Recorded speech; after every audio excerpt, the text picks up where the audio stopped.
ఇది చేస్తే ఏమైపోతుంది, వాళ్ళు మనలో మనుషులే కదా, వాళ్ళు బయట వాళ్ళు కాదు కదా. నేను చాలాసార్లు చెప్పాను, వైసీపీ నాయకు నా శత్రువు కాదు, నా ప్రత్యర్థి కాదని. ఇంగ్లీష్లో ఒక సామెత ఉంటుంది, you reap what you so.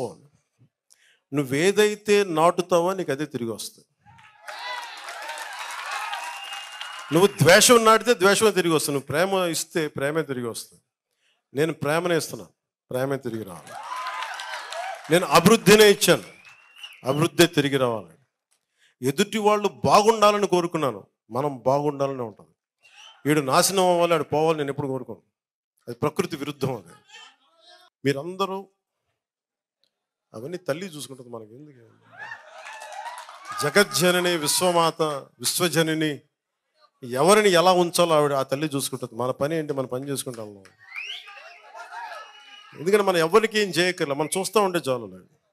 నన్ను చాలాసార్లు తిడతా ఉంటే ఏం చేస్తాను తెలుసా? నన్ను అనుకుంటావచ్చు కదా, మీరు అందరూ అనుకుంటుంది కదా ప్రశ్న, ఎలా భరిస్తాను నేనని. నేను ఫస్ట్ నన్ను తిట్టే వీడియోలు నేను చూడను. వాళ్ళు అనుకోవచ్చు చాలామంది, నాకు మొన్న చెప్తున్నారు నిన్ను ఎలా తిట్టారంటే, అమ్మ చెప్పలేదు విషయం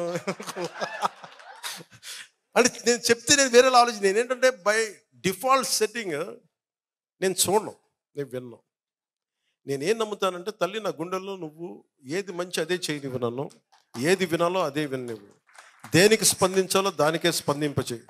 ఇంకా నన్ను ఎన్ని రకాలుగా నేను చూడను కూడా చూడను నా గురించి. సో అందుకే నన్ను ఎవరిని తిట్టినాగా నాకు అర్థం కాదు. అట్లాగా ఎవరిని తిట్టినట్టు ఉండదు.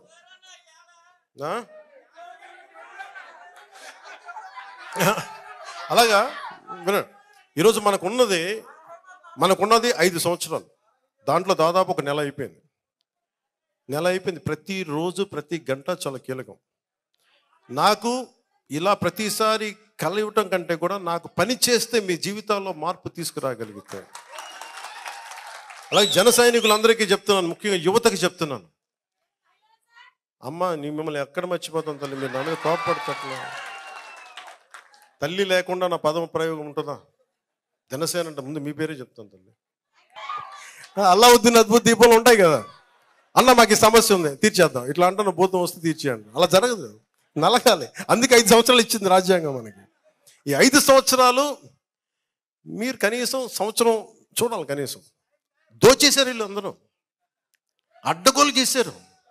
ఇవన్నీ నిలబెట్టుకోవడానికి, అర్థం చేసుకోవడానికి, పరిస్థితి తీసుకోవడానికి, వీటన్నిటి కష్టాల మధ్యలో మొట్టమొదటి ప్రామిస్ ఉద్యోగాలు ఇచ్చాం. వాళ్ళు అంటున్నారు ఈ ఉద్యోగాలు ఇంకా ఎక్కువ ఇవ్వాలి డిఎస్సి అంటే. మీరు అది కూడా ఏడవలేదు కదా మీరు. కరెక్టే, చాలా ఉన్నాయి, లక్షలు ఉన్నాయి ఉద్యోగాలు. నేను చెప్తాను కదా, ఇప్పుడు డిప్లొమా మన ఫారెస్ట్ డిపార్ట్మెంట్లో 420 పోస్టులు ఖాళీగా ఉన్నాయి. డబ్బులు లేవు, ఖజానాలో డబ్బులు ఇవ్వడానికి.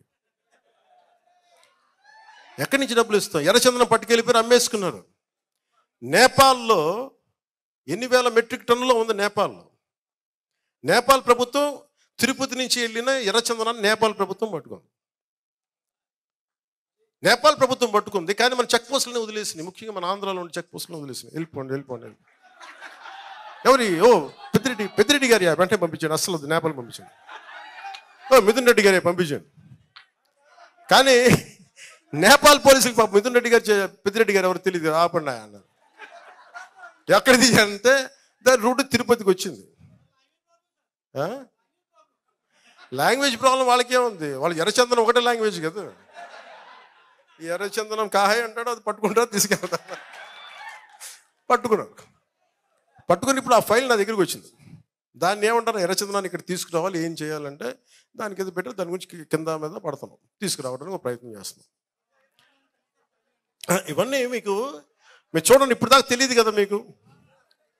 అంటే ఒక ఎర్రచందనం మనకి నేపాల్లో పట్టుబడింది అంటే మీకు ఎంత అలసత్వంగా ఉన్నాయి చెక్ పోస్టులు. మీరు అక్కడి నుంచి తీసుకొచ్చి ప్రతి చోట పోలీస్ చెక్ పోస్టులు ఉంటాయి. నువ్వేం తీసుకెళ్తావు జేబులో, మనకి ఎన్నిసార్లు మనకి ఎలక్షన్ కమిషన్ టైంలో మనకి అడుగుతారు.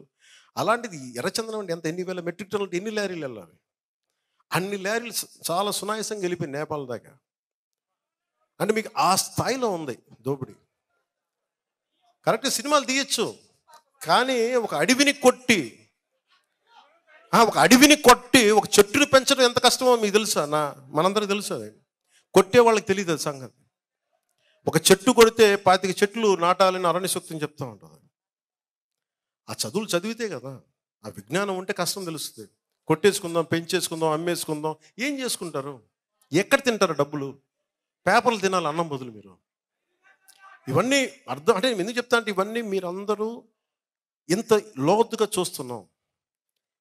అసలు ఈ రోజున సివిల్ సప్లైస్లో ఎంత టన్నుల బియ్యం దోచేస్తున్నారు మీకు చెప్తా వచ్చాం. మనోహర్ గారికి నేను ఒకటే చెప్పాను.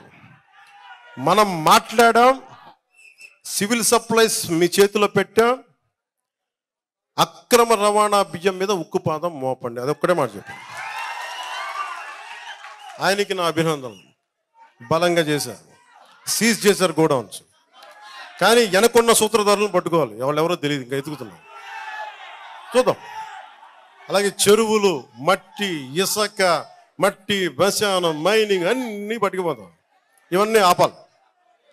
ఇదేంటంటే ఇది మేము ఒక్కలం చేసేది కాదు. ఒక తెలుగుదేశమో, జనసేనో, భారతీయ జనతా పార్టీ నాయకులు, గౌరవ ముఖ్యమంత్రి చంద్రబాబు గారు కాదు, మీరందరూ కలవాలి. దీంట్లో ఒక మార్పు రావాలి అంటే మీరందరూ కలిస్తే తప్ప మార్పు రాదు. అలాంటి మార్పుకి మన పిఠాపురంలో శ్రీకారం చుట్టాం. ఆ మార్పు ఒక రోజున ప్రపంచం ఇటువైపు చూస్తుంది. ప్రపంచ దేశాలు పిఠాపురం వైపు చూస్తాయి. ఆ తల్లి శ్రీపాద శ్రీవల్లభుడు సాక్షిగా చెప్తున్నాను. దానికి నేను ఒక సైనికుడిలా పనిచేస్తాను తెలియజేసుకుంటూ, మీ అందరూ భాగస్వామ్యంగా కావాలని కోరుకుంటూ, జనసేన నాయకులకి ప్రతి ఒక్కరికి పేరు పేరున ధన్యవాదాలు తెలుపుకుంటూ, ల్యాండ్ టైటిలింగ్ యాక్ట్ ఆ రోజు మీరు అడిగారు కదా, మీరే కదా ఆ రోజు మొత్తం నా ల్యాండ్ టైటిలింగ్ యాక్ట్ మీ బాధ భరించలేక దాన్ని చేసేవాడు. పాపం మీరు ఎంత తిరిగారు, రోడ్డు మీద పట్టుకొని నా భూమి తీసేశారంటే అది మారుస్తామని తెలియ మీకు అందరికీ